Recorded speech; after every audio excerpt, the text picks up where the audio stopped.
Donc, on va prendre un livre. On va prendre 1 minute. Je vais vous laisser le temps d'aller chercher le livre. Je vous explique vite comment on fonctionne. On va lire pendant 1 minute. Et ensuite, on va calculer le nombre de mots par minute qu'on a lu. Ça sera notre vitesse de lecture de base. Ensuite, je vais vous donner des astuces. Je vais vous expliquer ces astuces, pourquoi on les utilise. Et vous allez voir que ce soir, enfin, ce matin pour ceux qui sont en France, ou ce soir comme ceux qui sont en Nouvelle-Zélande puisqu'on est le soir, ce qu'on va faire aujourd'hui, c'est que vous aurez, en partant de cette session, vous aurez déjà progressé. D'accord? Donc, je vous laisse aller chercher votre livre et je vous explique tout ça.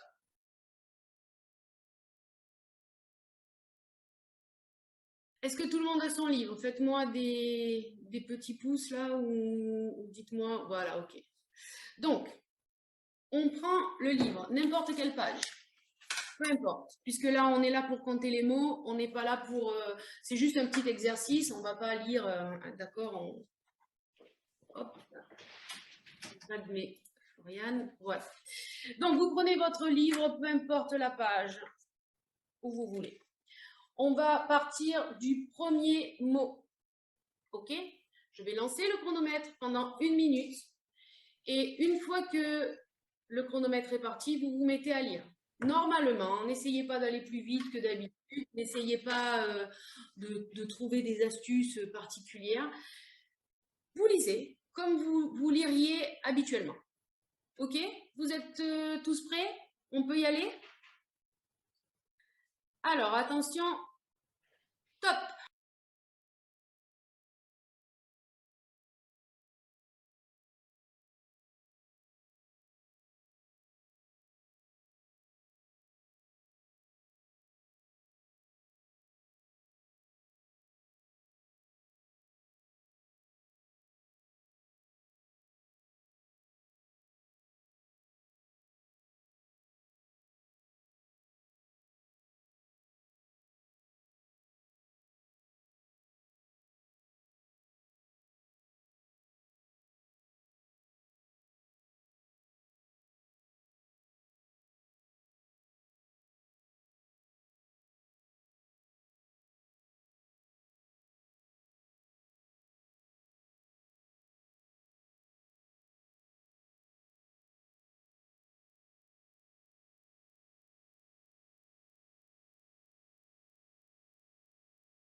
Donc, je vais vous demander maintenant de compter le nombre de mots.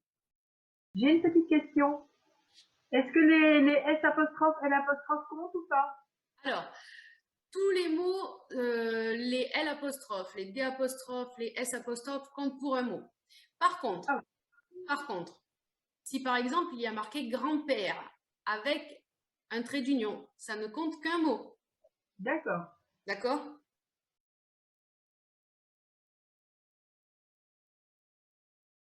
Allez, très bien, on continue. Donc, notez bien le nombre de mots que vous avez fait parce qu'on va s'en servir encore tout à l'heure. Donc, quand je vous ai demandé de prendre votre livre, j'en ai vu beaucoup qui se sont mis en arrière et qui ont lu comme on le fait habituellement. D'accord?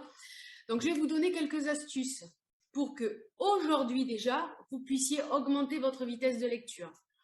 Donc, la première chose, c'est se tenir droit. D'accord? Je vais vous demander de vous tenir droit.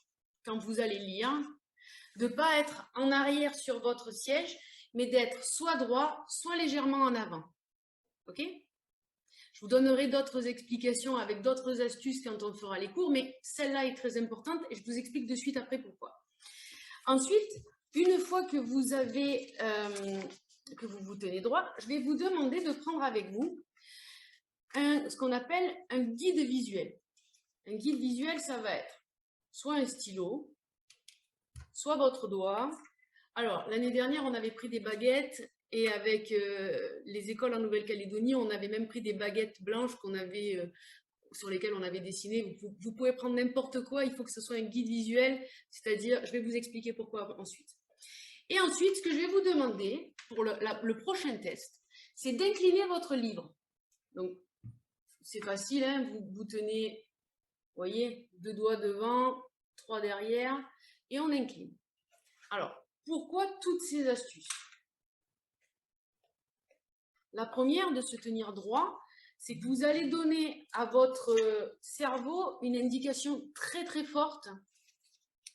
Parce que quand vous vous allongez, vous avez déjà dû tester, vous mettre sur le canapé pour lire ou vous mettre dans le lit allongé. Ce qui se passe, c'est que l'indication que vous donnez à votre cerveau, c'est que vous le mettez au repos. À partir du moment où vous mettez votre tête en arrière, lui, pour lui, il se met au repos. Donc, quand vous vous inclinez sur la chaise comme ça et que vous lisez, dans la posture, vous êtes en train de dire « je me repose ». Donc, votre cerveau se repose. Donc, vous allez perdre en efficacité, perdre en temps. Nous, on est sur de la lecture rapide. Donc, de la lecture rapide, ça veut dire accélérer et pas ralentir. Si vous inclinez, vous ralentissez. Ensuite, pourquoi je vous demande d'incliner votre livre? Vous allez voir, posez-le sur la table, le livre, regardez l'écriture. Ensuite, levez-le et inclinez-le, hop, à 45 degrés. Et regardez si ce n'est pas plus facile à lire. En fait, ce qui se passe, c'est que les lettres s'agrandissent par rapport à votre regard. En fait, ce qu'il faut savoir, c'est qu'on n'a que 10 degrés dans lequel on voit correctement. D'accord? Alors, effectivement, vous allez me dire, on voit jusque-là, je vois mes mains des deux côtés. Ce n'est pas un problème, je vois en haut, je vois en bas. En fait, on n'a que 10 degrés, comme ça. Tout le reste, c'est votre cerveau qui reconstitue en fonction de ce que vous savez que vous avez autour, ce que vous avez vu tout à l'heure, parce que vous avez des petites inclinaisons de la tête. Donc, nous, ce qu'on va faire, c'est qu'on va se focaliser dans ces 10 degrés-là et on va être plus performant. On ne va pas donner la possibilité au cerveau de devoir inventer des mots autour ou quoi que ce soit. Non, on va se focaliser sur le départ. Ensuite, pourquoi on va prendre un guide visuel? C'est très simple. Votre regard, en fait, quand vous lisez, il va partir, il va lire, il va revenir en arrière. Le regard est fait pour balayer, d'accord? Le regard, vous allez être là et il balaye tout le temps. N'importe quoi que vous regardez, il balaye. Nous, ce qu'on veut, c'est le focaliser. On veut le focaliser, donc on va le diriger. Il faut que vous sachiez quelque chose. Alors, je vous expliquerai mieux ça pendant les cours, mais je vais quand même vous le dire là. On a ce qu'on appelle le cerveau triunique. Donc, ça veut dire qu'on a le cortex qui, lui, va travailler au niveau des intelligences, de la créativité. On a le cerveau limbique qui va être tout ce qui est mémoire, émotion. Et on a aussi le cerveau reptilien. Et c'est celui-là qui nous intéresse. Parce que celui-là, c'est celui de la survie. C'est celui qui va nous faire fuir ou qui va nous faire... c'est toutes les grandes fonctions. D'accord? Donc, c'est celui-là qu'on va focaliser. Pourquoi je vous parle de ce cerveau reptilien? En fait, il y a quelque chose qu'il faut que vous sachiez, c'est que ce cerveau reptilien, c'est le plus ancien de nos cerveaux. Et donc, dans le passé, quand on était chasseur-cueilleur, quand il y avait un mouvement, on était le regard, et d'ailleurs, c'est toujours pareil. Si vous êtes en train de lire ou en train d'écrire et qu'il y a quelqu'un qui passe, qu'est-ce qui se passe? Vous levez la tête et vous êtes déconcentré. D'accord?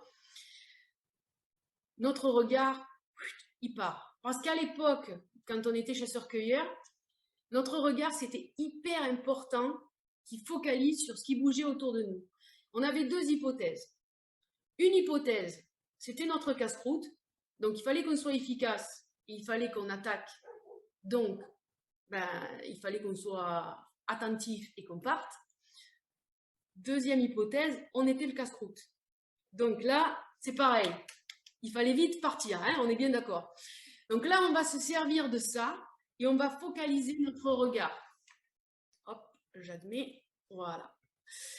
On va focaliser notre regard. Et avant de vous expliquer tout le reste, je voudrais que vous, je voudrais casser les idées reçues. La lecture rapide, c'est pas lire vite et rien comprendre, d'accord? Je vais vous prendre une métaphore. Le coureur qui va qui fait des tours de stade et qui court toute la journée, qui s'entraîne pour courir, quand il va faire ses courses, il marche. Si vous savez courir, vous savez marcher. Donc, les gens qui vont vous dire, vous lisez vite, donc vous n'appréciez plus votre lecture, c'est totalement faux. Et bien d'accord.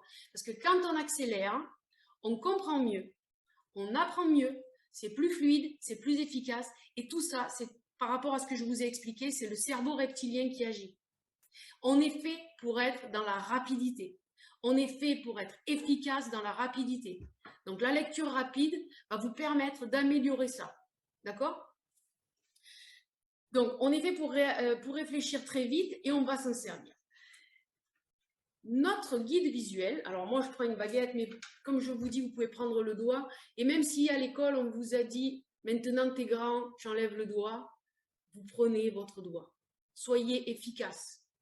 Votre regard, il a tendance, comme je vous disais, à balayer. Et donc, quand il va prendre une ligne, si vous ne le guidez pas, il va aller en avant, revenir en arrière, remonter sur la ligne du dessus, aller à la ligne du dessous, revenir.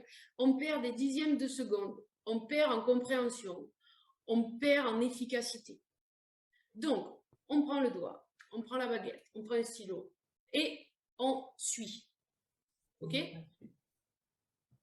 C'est tout ce que je vous demande. Donc, on se tient droit, on incline le livre et on prend la baguette. L'inclinaison du livre, si, je ne sais pas s'il y a des dyslexiques parmi vous, mais sachez que pour l'école, c'est efficace, ça vous aide. S'il y a des personnes qui sont dyslexiques, ça va vous aider, ça. Puis s'il y en a qui sont dyslexiques, vous me contacterez, je vous donnerai plein d'astuces pour être plus efficace et pour avoir moins de difficultés. D'accord ? N'hésitez pas à me contacter. On se prendra un petit rendez-vous et je vous donnerai des astuces. Donc, ceci étant dit, on va reprendre notre livre. On va prendre nos 3 astuces que je viens de vous donner. On reprend une autre page, parce que si on reprend la même, on va être trop efficace. On sait déjà ce qu'on va lire. On reprend une autre page et on relit de la même manière. Droit, livre incliné et on suit. Et on suit. Vous êtes partis? Vous êtes prêts? On se prépare et top!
Allez, je vous laisse compter.